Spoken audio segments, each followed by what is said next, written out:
नमस्कार, बहुत स्वागत है आपका डेली 24 भारत में। मैं हूं आपके साथ अनीता शर्मा। शुरुआत करते हैं देश दुनिया की बड़ी खबरों से और बड़ी जानकारी आपको बता दें कि पश्चिम बंगाल में आज जो है वो दूसरे चरण का मतदान जो है वो सुबह से ही जारी है और सुबह से ही मतदान केंद्रों के बाहर लंबी कतारें देखने को मिल रही है। भवानीपुर में ममता और साथ ही शुभेंदु अधिकारी के बीच मुकाबला जो है वो बेहद ही कड़ा माना जा रहा है। बड़ी जानकारी आपको दे दें कि पश्चिम बंगाल में आज दूसरे चरण की वोटिंग है। 142 सीटों पर वोटिंग सुबह से ही हो रही है और मतदान जो है सुबह 7 बजे से शुरू होना था, लेकिन सुबह 5:30 बजे से ही लोग बूथों पर पहुंचने लगे। नादिया के छपरा में बीजेपी एजेंट ने टीएमसी कार्यकर्ताओं पर हमले का आरोप लगाया है और ऐसे में पनिहाटी में भी बीजेपी उम्मीदवार रत्ना ने भी ईवीएम में खराबी की बात कही है।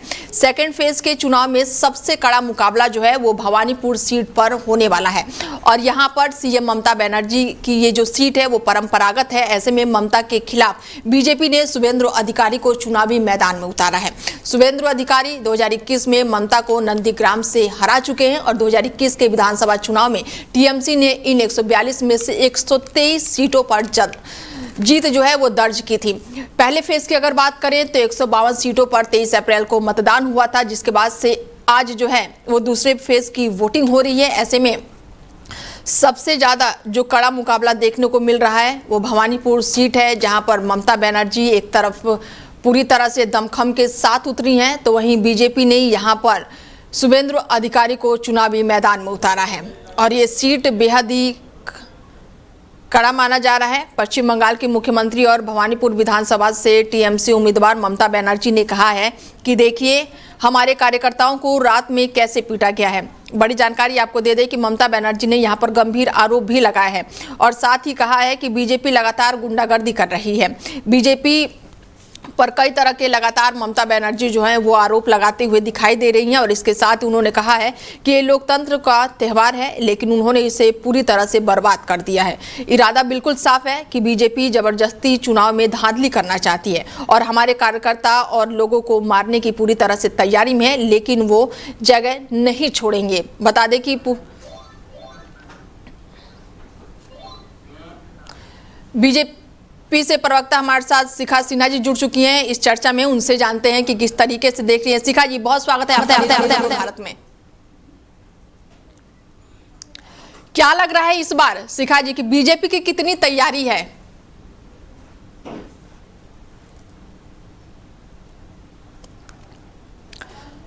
बहुत अवेयर हुई थी और 84.72% से ऊपर वोटिंग हुए थे, तब एक बदलाव आया था सीपीएम से तृणमूल पार्टी ने।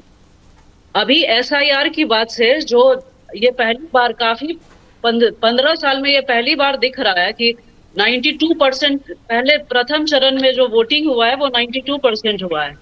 तो मुझे लगता है ये भारी बदलाव का एक अपने आप में एक निशानी है और हम 170 सीट से वेस्ट बंगाल में जीत रहे हैं। बिल्कुल, अमित शाह ने 110 सीटों को लेकर पूरी तरह से दाव ठोका है कि 110 सीटें पहले फेज में हमारी है और अब दूसरे फेज की वोटिंग आज होनी है। तो क्या लग रहा है कि कड़ा मुकाबला है शिखा जी?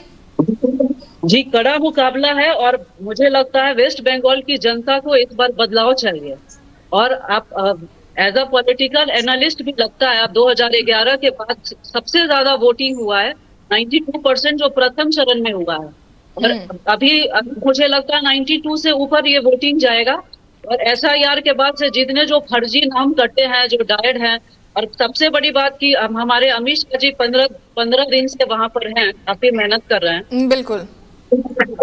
ममता दीदी जो बंगाल की जनता को जो पोलराइज करके रखी थी, उसके ऊपर भी भारतीय जनता पार्टी बहुत काम कर रही है। जो डरा धमका के वोटिंग पे, जो बांग्लादेश का जो आउटसाइड एरिया है जहाँ पर घुसपैठ की है, वहां पर भारी तैनात में जो आरपीएफ के जवान वगैरह सब है, सिपाही है, पुलिस कर्मी है, तो इस पर प्रशासन पूरा ध्यान दे रहा है कि कहीं गुंडागर्दी ना हो। तो मुझे पूरा उम्मीद है कि इस बार बंगाल में भारी बदलाव होगा।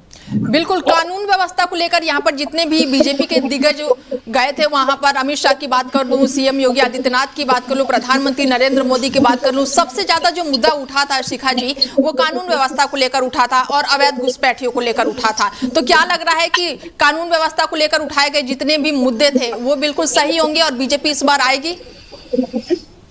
मुझे लगता है वो वो 100% सही थे, क्योंकि मैंने 12 साल बंगाल में बिताया है। बंगाल की कानून व्यवस्था क्या थी वो मेरे से बेटर बहुत कम लोग जानते होंगे। तो इस बार बदलाव के लिए भारतीय जनता पार्टी का आना बहुत जरूरी है बंगाल में, और बंगाल की जनता भी ये उम्मीद कर रही है। बहुत हुआ, दीदी का शासन बहुत हुआ, कुछ नया करने का टाइम आया है।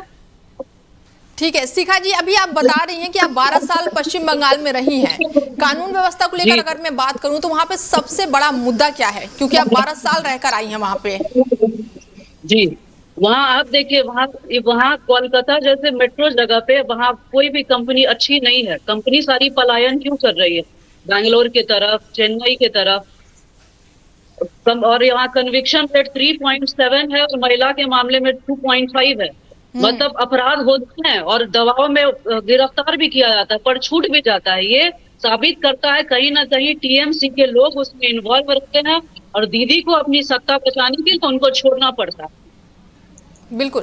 ऐसे में युवाओं की मैं बात करूं शिखा जी, युवाओं की बात करूं, जो पढ़े लिखे लोग हैं या फिर एम फैक्टर जो है हमारे, तो युवा क्या चाहते हैं? बदलाव आएगा इस बार? क्योंकि पिछले 3 दशक से तो ममता दीदी है ही, लेकिन जो अब युवा हैं, अब जो पढ़ी लिखी जनरेशन है, जैन जी की अगर मैं बात कर लूं, तो क्या बदलाव होगा इस बार? बंगाल की जनता और बंगाल की युवा बदलाव का काफी उम्मीद कर रही है, क्योंकि युवा इतने पढ़े लिखे। आप देखिए, आरजीकर हॉस्पिटल का मामला अभी तक कुछ नहीं हुआ। जो हमारी पढ़ी लिखी बेटियां हैं, बच्चियां हैं, वो तक बंगाल में सुरक्षित नहीं है, जबकि वहां की मुख्यमंत्री एक महिला है। आदरणीय ममता बनर्जी जी के राज में महिला खुद को सुरक्षित नहीं मानती है। और ममता दीदी जब सुरक्षा की बात आती है तो महिलाओं को बोलती है आप 8 बजे के बाहर नहीं निकलना, ना निकलिए, क्योंकि ममता दीदी को पता है कि उनके लोग उनके कंट्रोल में नहीं है। तो हम अच्छा है कि बेटियों को ही 8 बजे घर के अंदर बाहर नहीं निकलने दें। ठीक है शिखा जी, एक सवाल मेरा आपसे और होगा कि बीजेपी लगातार ये कह रही कि 4 मई दीदी गई, क्या लग रहा है 4 मई को क्या होने वाला है? जी, 4 मई को दीदी की दीदीगिरी से छुटकारा मिलने वाला है। वहां पर ये सनातन सरकार को आना चाहिए, और बांग्लादेश के घुसपैठ और अदर घुसपैठ जितने वहां पर जितने रोहिंग्याज हैं, जितना गुंडागर्दी, लूट मार, बलात्कार करते हैं, उन सबसे बंगाल की जनता को राहत मिलेगा। ना नेशनली बल्कि इंटरनेशनली वहां पे भाजपा सरकार को आना बहुत जरूरी है, क्योंकि चाइना का नजर बंगाल पर है। ऑलरेडी बांग्लादेश वहां पे घुसपैठ करके आतंक फैलाया, और टीएमसी की सरकार को बस सत्ता में बने रहने के लिए वो लोग किसी को भी घुसा सकता है। ठीक है, तो ना सिर्फ नेशनली बल्कि इंटरनेशनली, ये इंटरनेशनल मैटर भी है। बंगाल को भाजपा के हाथ में आना बहुत जरूरी है, वेस्ट बंगाल की सुरक्षा के लिए, वहां के भविष्य के लिए, उज्जवल भविष्य के लिए। ठीक है शिखा जी, चर्चा में जुड़ने के लिए बहुत शुक्रिया आपका। धन्यवाद। बता दें कि पश्चिम बंगाल में दूसरे चरण का मतदान जो है वो सुबह से ही, ऐसे में लोगों की लंबी कतारें देखने को मिल रही है। पहले फेज की अगर बात करें तो 152 सीटों पर 23 अप्रैल को रिकॉर्ड तोड़ मतदान हुए थे। अब सब की निगाहें जो है वो 4 मई को टिकी हुई है, क्योंकि पश्चिम बंगाल में इस बार किसकी सरकार है ये देखने के लिए सभी बेसब्री से इंतजार कर रहे हैं।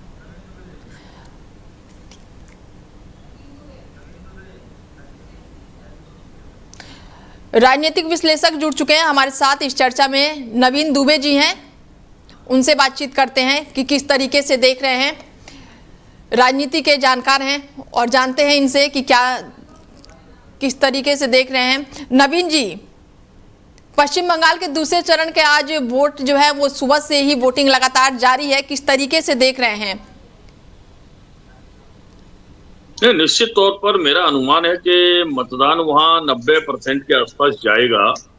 अभी जिस तरीके का मतदान चल रहा है 20% के आसपास कई जगह पर हुआ है, निश्चित तौर पर मतदान बढ़ेगा। लेकिन क्या इस बढ़े हुए मतदान का लाभ किसे मिलेगा, नुकसान किसे होगा, ये तो मुझे लगता है कि इससे पहले के भी हम लोगों ने मतदान देखे हैं।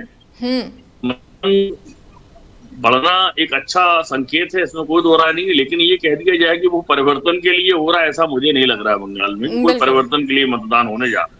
मतदान वहां आक्रोश में हो रहा है। एफआईआर की जो प्रक्रिया हुई उसमें आपने 27 लाख वोटरों के सीधा उड़ा दिया। अब वो वोटर वहां एग्जिस्ट करते हैं, वो वहां के निवासी हैं। उनके उसमें कुछ तो कई तो ऐसे लोग हैं जिनके परिवार के 8 मेंबर थे, 4 के नाम उड़ा दिए, 4 को रखा है आपने।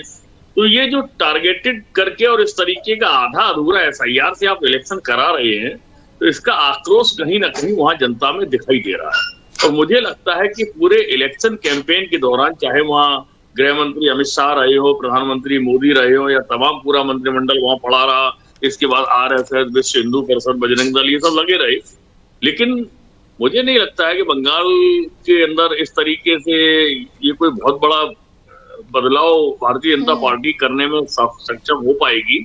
उसका एक कारण भी है, बंगाल की जनता बहुत शिक्षित है, समझदार है, और वो लोग दिमाग से सोचते हैं, दिल से बहकावे में आने वाले लोग नहीं है वहाँ पे। ठीक है तो मुझे नवीन जी, लगता है कि जो रिकॉर्ड तो मतदान हुआ है पहले फेज की अगर मैं बात करूं तो बीजेपी का पूरा कहना है कि 110 सीटें, अमित शाह का ये बयान है कि हम जीत रहे हैं।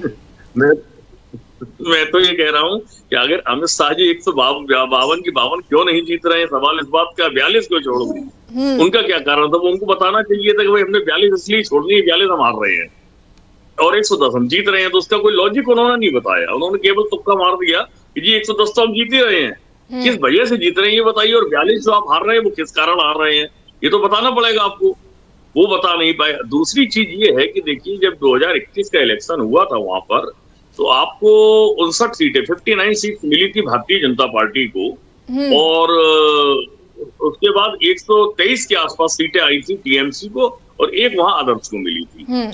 अब स्थिति ये है कि आपके पास वहां पर ना तो पाने को कुछ है ना खोने को कुछ है। मुझे तो ये डाउट लग रहा है कि 59 के 59 भी रिटेन कर ले बीजेपी तो बड़ी बात होगी वहां पर इन पहले चरण में, क्योंकि जिस तरीके का मतदान वहां हुआ और बढ़े हुए मतदान का हमने इजाफा तमाम राज्यों में देखा, महाराष्ट्र में भी देखा, आपके हरियाणा में भी देखा, और उसके बाद इधर अपना बिहार में भी देखा, झारखंड में भी देखा। परिणाम क्या हुआ? सरकार के विपरीत तो परिणाम नहीं गए कहीं पे भी। ठीक है, तो यहाँ भी ये कैसे मान लिया जाए कि परिणाम बदलाव के लिए हो रहा है ये मतदान इतना भारी? SIR को लेकर जो नाम कटे हैं, सप्लीमेंट्री को लेकर बातचीत चल रही थी कि अभी आएगा, और सुप्रीम कोर्ट में भी इधर चल रहा है, और इधर वोटिंग हो गई पहले फेज की भी और दूसरे फेज की भी।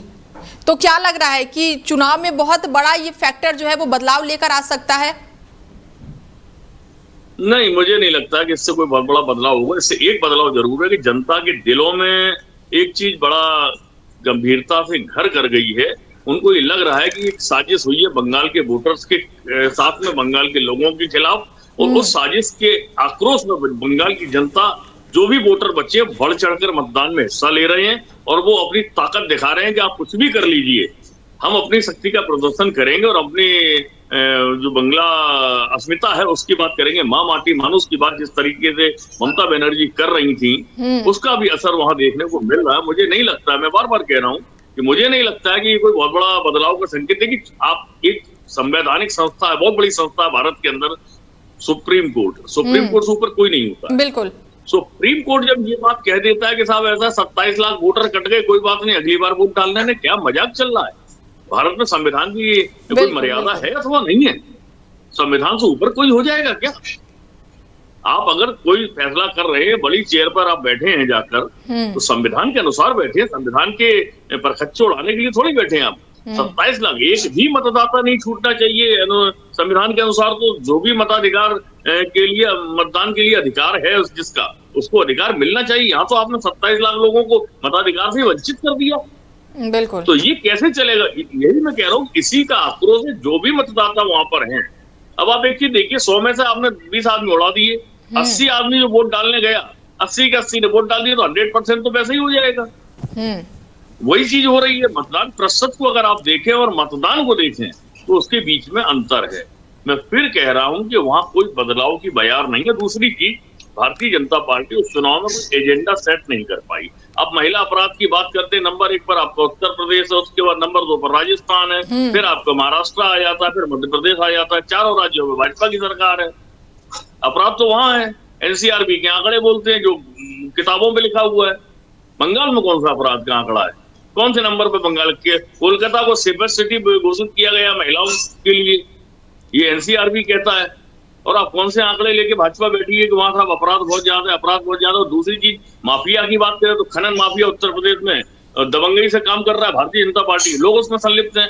अब बांदा, फतेहपुर, इटावा जाइए, देखिए जाके। कोडीन माफिया उत्तर प्रदेश में था, आज तक आप पकड़ नहीं पाए उसको, 45 दिन हो गए उसको नोटिस निकाले हुए। कहाँ की माफिया की बात की जा रही, कौन सी ठीक है बदमाशी, नवीन कौन सी जी, गुंडे समय की थोड़ा बात की कम जा रही है। एक सवाल मेरा आपसे और होगा कि अगर 4 मई को टीएमसी आती है तो ममता दीदी के लिए कितना बड़ा ये फैक्टर होगा, क्योंकि चौथी बार वो सीएम बनेंगी। बहुत अच्छा सवाल आपने किया है। देखिए, ममता बनर्जी चौथी बार जब सीएम बनेंगी तो केवल वो बिहार बंगाल तक सीमित नहीं रहने वाली। बिल्कुल। आने वाले समय में कांग्रेस के लिए एक बड़ी चिंता का विषय वो बनेंगी। उसका एक कारण है कि विपक्षी दलों के बीच में अगर आप देखें तो ममता बनर्जी का कद बहुत बड़ा है बिल्कुल। और आज की तारीख में वो सीधी टक्कर कांग्रेस को दे रही है। मुझे लगता है कि केंद्र की राजनीति में इस इलेक्शन के बाद ममता बनर्जी का चेहरा बहुत बड़े रूप में उभर के आने वाला है, जो कांग्रेस नेतृत्व के लिए कहीं ना कहीं परेशानी का सबब बनेगा। और इंडिया गठबंधन की अगर बागडोर किसी के हाथ में आएगी तो मैं समझता हूं वो अब ड्राइविंग सीट पर ममता बनर्जी दिखाई देगी। बिल्कुल। चर्चा में जुड़ने के लिए बहुत शुक्रिया नवीन जी आपका। बता दें कि पश्चिम बंगाल में दूसरे चरण की वोटिंग जो है वो सुबह से ही लगातार जारी है। ऐसे में भवानीपुर की अगर बात करें तो सबसे ज्यादा कड़ा मुकाबला जो है वो भवानीपुर पर है, क्योंकि एक तरफ जहां पर ममता बनर्जी हैं तो वहीं दूसरी तरफ बीजेपी के दिग्गज अधिकारी शुभेंद्र अधिकारी इस सीट से उतरे हुए हैं। खबरों में आगे बढ़ते हैं और बड़ी जानकारी बता दें आपको कि प्रधानमंत्री नरेंद्र मोदी आज गंगा एक्सप्रेसवे राष्ट्र को करेंगे समर्पित और ऐसे में 37,000 करोड़ की लागत से गंगा एक्सप्रेसवे तैयार किया गया है और गंगा एक्सप्रेसवे से पश्चिमी यूपी में खुशी की लहर देखने को मिल रही है। बड़ी जानकारी आपको दे दें कि प्रधानमंत्री नरेंद्र मोदी आज हरदोई में यूपी के सबसे लंबा गंगा एक्सप्रेसवे का उद्घाटन करेंगे और इस अवसर पर वो एक विशाल जनसभा को संबोधित भी करेंगे और इसके लिए सुबह से ही बड़ी संख्या में लोग आयोजन स्थल पर लगातार रवाना हो रहे हैं। प्रशासन द्वारा क्षेत्रीय लोगों को कार्यक्रम स्थल तक पहुंचने के लिए विशेष बसों का इंतजाम किया गया है और इन बसों में बड़ी संख्या में आंगनबाड़ी कार्यकर्ता और आशा बहुएं शामिल है। इसके साथ ही आसपास के क्षेत्रों में रवाना हुई इन महिलाओं में कार्यक्रम में शामिल होने को लेकर उत्साह देखते ही बन रहा है। प्रधानमंत्री इस मंच से यूपी को देश का एक्सप्रेसवे प्रदेश बनाने के अपने दृष्टिकोण और भविष्य की योजनाओं पर प्रकाश डालेंगे। बसों में रवाना होते समय कार्यकर्ताओं ने भारत माता की जय के नारे लगाए और पुलिस और प्रशासन की टीम यातायात को सुगम बनाने के लिए हर मोड़ पर मुस्तैद है। ऐसे में एक्सप्रेसवे जो है वो मेरठ से प्रयागराज तक की दूरी को महज 6 से 7 घंटे में तय करने में मदद करेगा। इससे उन्नाव और हरदोई जिले में आर्थिक विकास को नई दिशा मिलेगी। प्रधानमंत्री आज दोपहर करीब 11:30 बजे उद्घाटन समारोह में पहुंचेंगे और वो पहले एक्सप्रेसवे को गुणवत्ता और सुविधाओं का निरीक्षण करेंगे, जिसके बाद से जनसभा को संबोधित करेंगे और इसे राष्ट्र को समर्पित करेंगे। बड़ी खबर आपको बता दें कि काशी विश्वनाथ मंदिर पहुंचे हैं प्रधानमंत्री नरेंद्र मोदी। पीएम मोदी ने मंदिर में की है पूजा अर्चना और गंगा एक्सप्रेसवे के लोकार्पण से पहले मंदिर पहुंचे हैं। प्रधानमंत्री नरेंद्र मोदी काशी दौरे के दूसरे दिन काशी विश्वनाथ मंदिर पहुंचे हैं। सड़क मार्ग से वो नारी शक्ति काशीवासियों का आशीर्वाद लेते हुए श्री काशी विश्वनाथ पहुंचे हैं, जहां पर उन्होंने दर्शन पूजन के साथ सड़क मार्ग से सीधे बाबतपुर एयरपोर्ट पहुंचे और हरदोई के लिए उड़ान भरेंगे। पीएम मोदी ने सुबह काशी विश्वनाथ मंदिर में दर्शन पूजन किए हैं। पीएम मोदी ने मंदिर पहुंचकर बाबा विश्वनाथ की विधिवत अभिषेक भी किया है और देश की सुख समृद्धि की कामना भी की है। प्रधानमंत्री आज दोपहर करीब 11:30 बजे उद्घाटन समारोह में पहुंचेंगे और वो पहले एक्सप्रेसवे की गुणवत्ता और सुधारों का निरीक्षण करेंगे। इसके बाद से जनसभा को संबोधित करते हुए इसे राष्ट्र को समर्पित करेंगे। बता दें कि 500 से ज्यादा ये लंबा जो है एक्सप्रेसवे है और उसको देखते हुए ये दूरी जो है राष्ट्र को समर्पित करेंगे। प्रयागराज तय की दूरी जो है मात्र 6 से 7 घंटे में तय करने में मदद मिलेगी। ऐसे में काशी विश्वनाथ मंदिर पहुंचे हुए प्रधानमंत्री नरेंद्र मोदी। वहीं नेतन्याहू ने शेयर किया है वीडियो और ऐसे में इजराइल का लेबनान पर भयंकर हमला। बड़ी जानकारी आपको दे दें कि नष्ट कर दी हिजबुल्लाह की बारूदी सुरंग। नेतन्याहू का बड़ा बयान और कई आतंकी मारे गए हैं। बड़ी जानकारी आपको दे दें कि इजराइल ने दक्षिण लेबनान पर भयंकर हमला किया है और इस हमले में हिजबुल्लाह संगठन के कई उग्रवादी मारे गए हैं। इजराइल के प्रधानमंत्री बेंजामिन नेतन्याहू ने हमले की पुष्टि की है। बेंजामिन नेतन्याहू ने सोशल मीडिया प्लेटफॉर्म एक्स पर वीडियो शेयर करके इसकी जानकारी दी है। इजराइल के प्रधानमंत्री ने कहा है कि हमने हिजबुल्लाह की एक विशाल आतंकी सुरंग को उड़ा दिया है और हम उनके आतंकी ढांचों को नष्ट कर रहे हैं। इससे दर्जनों आतंकवादी मारे गए हैं। नेतन्याहू ने आगे कहा है कि अभी और कार्रवाई बाकी है। इजराइल रक्षा बलों ने बताया है कि दक्षिणी लेबनान के कंतारा में डिवीजन 36 के अभियानों के तहत उन्होंने लेबनान में अब तक खोजी गई सबसे महत्वपूर्ण भूमिका सुरंग का पता लगाया है। इजरायल रक्षा बलों ने बताया है कि ये सुरंग लगभग 2 किलोमीटर लंबी है और जमीन से 25 किलोमीटर नीचे जाती है और इस सुरंग का निर्माण जो है ईरान की मदद से ही हुआ था और 450 टन विस्फोटकों की मदद से इस सुरंग को नष्ट कर दिया गया है। इजरायली रक्षा बलों के अनुसार ये सुरंग 25 मीटर गहरी थी और यहाँ पर पथरीली ग्रेनाइट चट्टानों में खोदी गई थी जिससे 30 चेक और साथ ही ऐसे में ये बड़ी जानकारी जो है नेतन्याहू ने जारी की है सोशल मीडिया प्लेटफॉर्म के जरिए। तो वहीं ईरान ने कहा है कि उसके लिए हालात अभी भी जंग जैसे बने हुए हैं। ईरानी सेना के प्रवक्ता ने कहा है कि युद्ध अभी खत्म नहीं हुआ है। प्रवक्ता ने कहा है कि ईरान मौजूदा हालातों को सामान्य नहीं मानता है। उन्होंने कहा है कि सेना और सुरक्षा एजेंसियां लगातार मॉनिटरिंग करके सर्विलांस कर रही हैं ताकि हर गतिविधि पर नजर रखी जा सके। ईरान ने दुश्मनों को चेतावनी देते हुए कहा है कि अगर कोई नई कार्रवाई हुई तो उसे नए हथियारों, नए तरीकों और नए मोर्चे पर जवाब दिया जाएगा। संयुक्त अरब अमीरत ने 1 मई से तेल उत्पादक देशों के संगठन ओपेक से कई साल पहले बाहर निकाल दिया गया था, जिसके बाद से ओपेक दुनिया के बड़े तेल उत्पादक देशों का समूह है। ईरान ने अमेरिका को हॉर्मुज खोलने और जहाजों को आवाजाही शुरू करने का प्रस्ताव दिया था और इसके बाद भी परमाणु मुद्दे पर बात होनी थी, लेकिन ट्रंप ने इस प्रस्ताव को ठुकरा दिया। वहीं अमेरिका के राष्ट्रपति डोनाल्ड ट्रंप का बड़ा बयान निकलकर सामने आया। उन्होंने कहा है कि अमेरिका डॉलर नोटों पर अपने सिग्नेचर के बाद से मिस्टर ट्रंप ने एक बड़ा फैसला लिया है और अब अमेरिका ने एक नया और अलग तरह का पासपोर्ट आने वाला है और इस बार उस पर जिंदा राष्ट्रपति की तस्वीर भी होगी। अमेरिकी विदेश विभाग ने यह भी कहा है कि अमेरिका की 250वीं वर्षगांठ के मौके पर खास तरह के सीमित अमेरिकी पासपोर्ट जारी करने की तैयारी कर रहा है और इस पासपोर्ट में राष्ट्रपति डोनाल्ड ट्रंप की तस्वीर होगी और ऐसा पहली बार होने वाला है जब किसी मौजूदा राष्ट्रपति की तस्वीर जो है वो पासपोर्ट पर होगी और इस खास पासपोर्ट का आइडिया कई महीनों से विचार में था। आखिरकार इसे मंजूरी मिल गई है। करीब 25,000 से 30,000 पासपोर्ट बनवाए जाएंगे और ये वॉशिंगटन डीसी के पासपोर्ट ऑफिस में 4 जुलाई से ठीक पहले लोगों के लिए उपलब्ध होंगे। वहीं अमेरिका के पूर्वी प्रांत कुनार ने सोमवार को हुए हमले में कम से कम 7 लोगों की मौत की बात बताई है और ऐसे में इसमें मौत हो गई है और 75 से ज़्यादा लोग घायल बताए जा रहे हैं। घायलों में यूनिवर्सिटी के छात्र, बच्चे और आम नागरिक शामिल हैं। स्थानीय अधिकारियों ने कहा है कि राजधानी में कई घरों के साथ साथ सैयद जमालुद्दीन अफगानी यूनिवर्सिटी को भी निशाना बनाया गया है। तालिबान सरकार के उप प्रवक्ता हमदुल्ला फितरत ने आरोप लगाया है कि ये हमला पाकिस्तान की तरफ से किए गए हैं। उनका कहना है कि इन हमलों में रॉकेट दागे गए हैं। वहीं दूसरी तरफ पाकिस्तान ने इन आरोपों को सिरे से खारिज कर दिया है। पाकिस्तान के सूचना मंत्रालय का कहना है कि यूनिवर्सिटी और रिहायशी इलाकों को निशाना बनाने की खबरें पूरी तरह से गलत है। वहीं केरलम के सबरीमाला मंदिर और अन्य संप्रदायों के धार्मिक स्थलों में महिलाओं के साथ होने वाले भेदभाव से जुड़ी याचिकाओं पर सुप्रीम कोर्ट में आज 10वें दिन सुनवाई होगी। मंगलवार को सुनवाई के दौरान जस्टिस बीवी नागारत्नम ने कहा है कि धार्मिक कामों के नाम पर सड़कें ब्लॉक नहीं की जा सकती। हिंदू धर्म आचार्य सभा की ओर से पेश वकील अक्षय नागराजन ने दलील दी है कि सरकार आर्टिकल 25(2)(a) का आधार बताकर किसी धार्मिक पंथ के अधिकारों में दखल नहीं दे सकती। राज्य के धार्मिक रीति रिवाजों से जुड़ी आर्थिक, फाइनेंशियल, राजनीतिक या फिर दूसरे एक्टिविटी को रेगुलेट या फिर रोकने का अधिकार है। आर्टिकल 25 के तहत सुरक्षा सिर्फ धार्मिक विश्वास तक सीमित नहीं है, बल्कि आस्था के बाहरी रूपों में जैसे किसी खास देवता की पूजा से जुड़े रीति रिवाज, समारोह और प्रथाओं तक भी फैली हुई है। सबरीमाला मंदिर मामले में 7 अप्रैल से सुनवाई शुरू हुई थी और इस दौरान केंद्र सरकार ने महिलाओं की एंट्री के विरोध में दलीलें रखी। सरकार ने कहा था कि देश के कई देवी मंदिरों में पुरुषों की एंट्री भी बैन है, इसलिए धार्मिक परंपराओं का सम्मान किया जाना चाहिए।